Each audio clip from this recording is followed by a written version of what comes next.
Exercise. आज मैं सामाजिक विज्ञान कक्षा 10वीं के 2024 की परीक्षा में आने वाले महत्वपूर्ण प्रश्नों की जानकारी देने जा रहा हूं। सभी अध्याय से कुछ आईएमपी क्वेश्चन 2024 की परीक्षा के लिए निकाले गए हैं, जो मैं आपके सामने क्रम से पढ़ रहा हूं। मुझे पूरी उम्मीद है कि आपकी परीक्षा में ये परसेंटेज बनाने के लिए बहुत ही उपयोगी होंगे। चलिए शुरू करते हैं। उससे पहले गाइस, आपने मेरे चैनल को सब्सक्राइब नहीं किया तो चैनल को सब्सक्राइब करें, बेल आइकन प्रेस करें ताकि आने वाले इस प्रकार के आईएमपी क्वेश्चन संबंधी वीडियो आपको समय पर प्राप्त हो सके। साथ ही यदि वीडियो अच्छा लगे तो लाइक और कमेंट करें तथा अपने दोस्तों को शेयर करें। चलिए शुरू करते हैं। अध्याय 1 में, जिस अध्याय का नाम है, जो प्रथम भाग है, सामाजिक विज्ञान को 4 भागों में विभाजित किया गया है। प्रथम भाग है, उसके अंतर्गत पहला अध्याय आपका संसाधन एवं विकास, जो 4 अंक का होगा आपके। उसके प्रश्न है जो आईएमपी है। पहला क्वेश्चन है, 3 राज्यों के नाम बताए जहां काली मिट्टी पाई जाती है। इस पर मुख्य रूप से कौन सी फसल पाई जाती है? पहाड़ी क्षेत्र में मृदा अपरदन की रोकथाम के लिए क्या कदम उठाने चाहिए? भारत में पाई जाने वाली मिट्टियों के नाम लिखिए। मृदा संरक्षण से आप क्या समझते हैं? बांगर क्या है? प्रौद्योगिक और आर्थिक विकास के कारण संसाधनों का अधिक उपयोग कैसे हुआ? जलोढ़ एवं काली मिट्टी में अंतर, मृदा अपरदन के प्रमुख कारण बताइए। ये 8 क्वेश्चन है, जिसमें 2 अंक से लगाकर 3 अंक एवं 4 अंक तक के प्रश्न पूछे जा सकते हैं। इसमें आपके सभी प्रकार के क्वेश्चन हैं जो आईएमपी हैं। अब अध्याय 2, जो कि 4 अंक का होगा, वन एवं वन्य जीवन संसाधन, जिसके क्वेश्चन है, पारिस्थितिक तंत्र से क्या तात्पर्य है? अभ्यारण्य किसे कहते हैं? केंद्रीय वन आयोग क्या है? जैव विविधता क्या है? यह मानव जीवन के लिए क्यों महत्वपूर्ण है?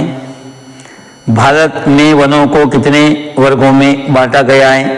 अथवा आरक्षित वन और रक्षित वन में अंतर लिखिए, जिसका अर्थ यही है। यह प्रश्न दोनों में से किसी भी एक प्रकार से पूछा जा सकता है। वन और वन्य जीव संरक्षण में सहयोगी रीति रिवाजों पर एक निबंध लिखिए। अध्याय 3 में आपका 1 नंबर का है, उसमें अपने ब्लूप्रिंट में 1 नंबर का पूछा जाएगा, इसलिए उससे कोई भी क्वेश्चन आने की संभावना नहीं है। ऑब्जेक्टिव के क्वेश्चन या अधिक क्वेश्चन आदि क्वेश्चन उसमें 1 नंबर का पूछा जा सकेगा। अब अध्याय 4 में जो आवंटित अंक है, 3 अंक है, उसके प्रश्न है, भारत में उगाई जाने वाली मुख्य रेशेदार फसलें कौन कौन सी हैं? जूट को सुनहरा रेशा क्यों कहा जाता है?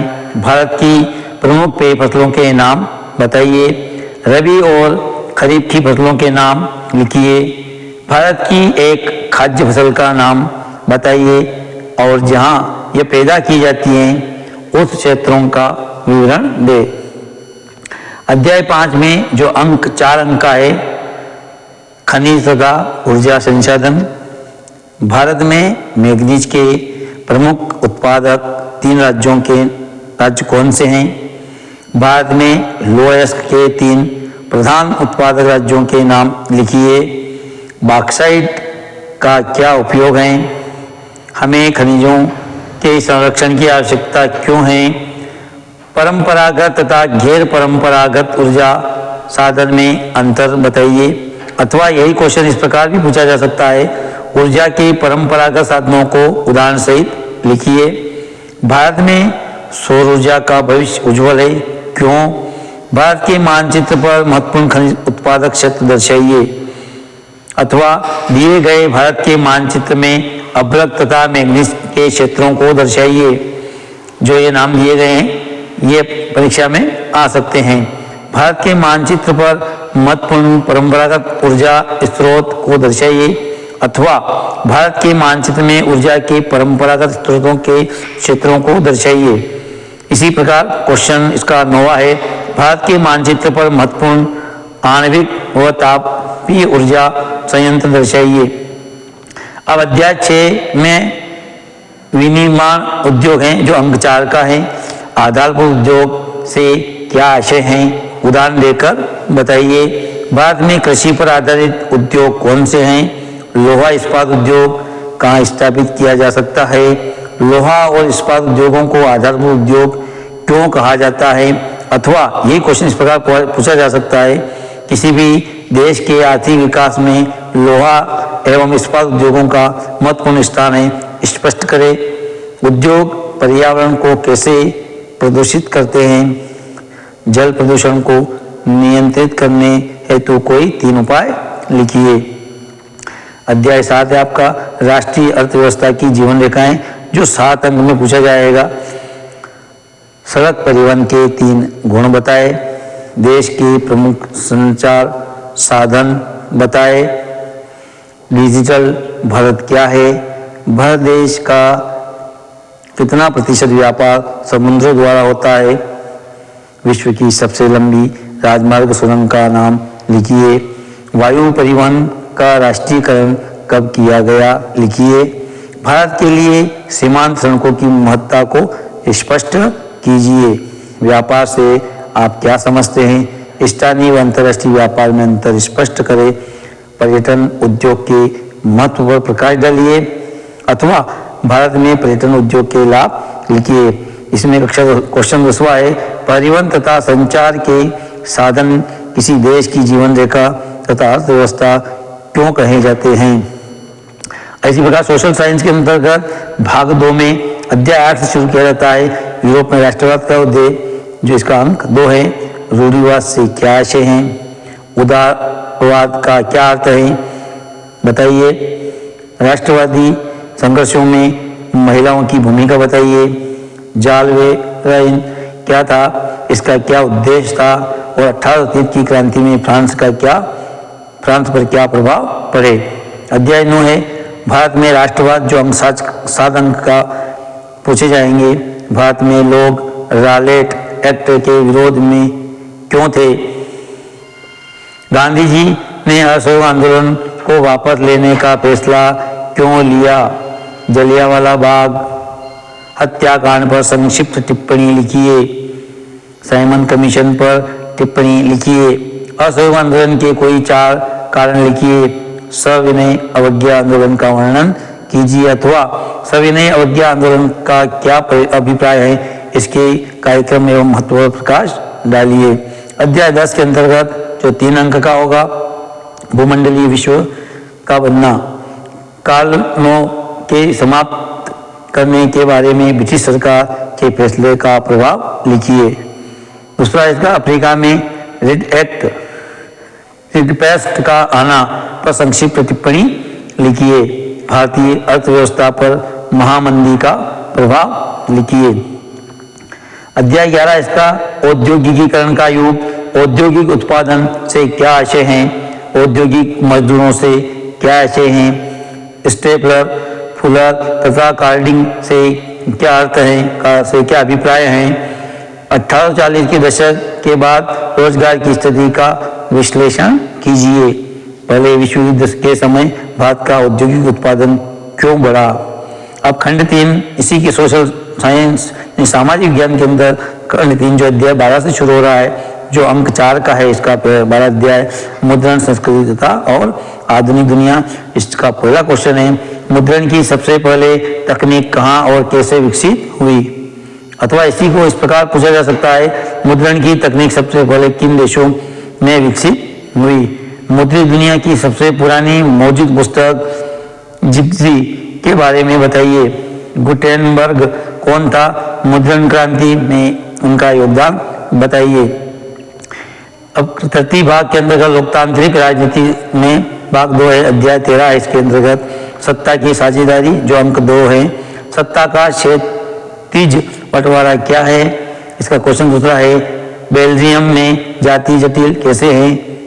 व्याख्या कीजिए। और श्रीलंकाई तमिलों की प्रमुख मांगों का उल्लेख कीजिए। अध्याय 14 है, भारत की संघीय व्यवस्था में बेल्जियम से मिलती जुलती एक विशेषता और उससे अलग एक विशेषता को बताएं। संघीय व्यवस्था की महत्वपूर्ण विशेषताएं बताइए अथवा संघीय व्यवस्था की 3 विशेषताएं लिखिए। इसमें प्रश्न नंबर 3 है, संघीय शासन व्यवस्थाएं किस प्रकार से गठित होती हैं? और क्वेश्चन 4 इसका एकात्मक शासन का अर्थ स्पष्ट कीजिए। अध्याय 15 के अंतर्गत जो अंक 2 में आएगा, गांधी जी का धर्म और राजनीति के विषय में क्या विचार था? श्रम का लैंगिक विभाजन क्या है? 2 समाज सुधारकों के नाम बताइए जिन्होंने जाति रहित समाज के लिए काम किया। सांप्रदायिकता क्या है? धर्मनिरपेक्ष शासन का महत्व बताइए।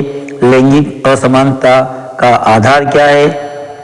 इसका 7वां क्वेश्चन है, 2 कारण बताइए कि क्यों सिर्फ जाति के आधार पर बाद में चुनावी नतीजे तय नहीं हो सकते हैं। क्वेश्चन 8वां है, किन्हीं 2 प्रावधानों का जिक्र करें जो भारत को धर्मनिरपेक्ष देश बनाते हैं। 9वां इसका, भारत की विधायिकाओं में महिलाओं के प्रतिनिधित्व की स्थिति क्या है? और क्वेश्चन 10वां है, नारीवादी आंदोलन क्या है? अध्याय 16 इसमें राजनीतिक दल जो 4 अंक का परीक्षा में पूछा जाएगा। राजनीतिक दल का क्या अर्थ होता है अथवा राजनीतिक दल से क्या आशय हैं? किसी भी राजनीतिक दल के क्या गुण होते हैं अथवा राजनीतिक दल की कोई 3 विशेषताएं लिखिए।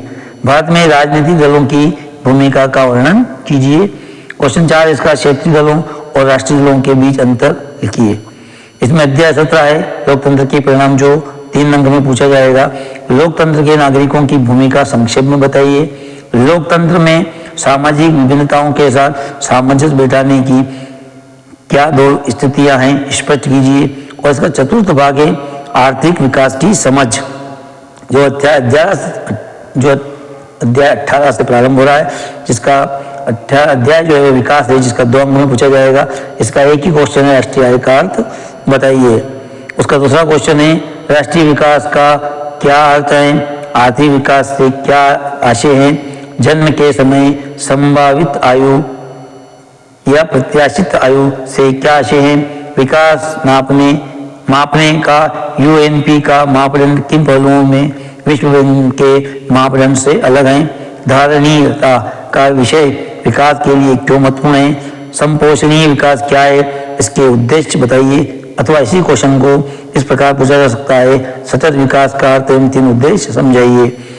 पर्यावरण के गिरावट के कुछ ऐसे उदाहरण की सूची बनाइए जो आपने अपने आसपास देखे हो। अध्याय में जो 4 अंक का है, भारतीय अर्थव्यवस्था के क्षेत्रक। इसका पहला क्वेश्चन है, अर्थव्यवस्था के क्षेत्र एवं राष्ट्रीय आय में क्या संबंध है? दूसरा है, भारत में सेवा क्षेत्रक 2 विभिन्न प्रकार के लोग नियोजित करता है, ये लोग कौन हैं? असंगठित क्षेत्रक में श्रमिकों का शोषण किया जाता है, क्या आप इस विचार से सहमत है? अपने उत्तर के समर्थन के कारण बताइए, कारण दीजिए। अध्याय 20 मुद्रा और साख जो अंक 4 में पूछे जाएंगे। विकास के लिए ऋण की भूमिका लिखिए। हमें भारत में ऋण के औपचारिक स्रोतों को बढ़ाने की क्यों जरूरत है? क्या कारण है कि बैंक कुछ कर्जदारों को कर्ज देने के लिए तैयार नहीं होते? अध्याय 21 है, वैश्वीकरण और भारतीय अर्थव्यवस्था जो 3 अंक में पूछा जाएगा। बहुराष्ट्रीय कंपनियों के से आप क्या समझते हैं? किन उद्योगों पर वैश्वीकरण का बुरा प्रभाव पड़ा है? वैश्वीकरण से आप क्या समझते हैं? अपने शब्दों में स्पष्ट कीजिए। अथवा वैश्वीकरण क्या है? व्यापार और निवेश नीतियों का उदारीकरण वैश्वीकरण प्रक्रिया में कैसे सहायता पहुंचाती है? विश्व व्यापार संगठन पर संक्षिप्त टिप्पणी लिखिए। अतः भारत के लघु उद्योगों को बाजार से बेहतर प्रतिस्पर्धा के लिए इन 3 बातों की आवश्यकता है। ये क्वेश्चन आपके सामने बताए गए हैं। इनमें से सभी में से इसमें जो क्वेश्चन के अंक दिए गए हैं वो ऑब्जेक्टिव में भी पूछे जा सकते हैं। कुल मिला के जो हमें दिए गए उसमें ऑब्जेक्टिव भी होंगे, क्वेश्चन भी होंगे, लघु उत्तरीय क्वेश्चन भी होंगे, दीर्घ उत्तरीय क्वेश्चन भी हो सकते हैं। इस प्रकार से ये अंक निश्चित किए गए हैं और ये 2024 के लिए महत्वपूर्ण प्रश्न है। आपको वीडियो कैसा लगा हमें लाइक करें, कमेंट करें और शेयर करें।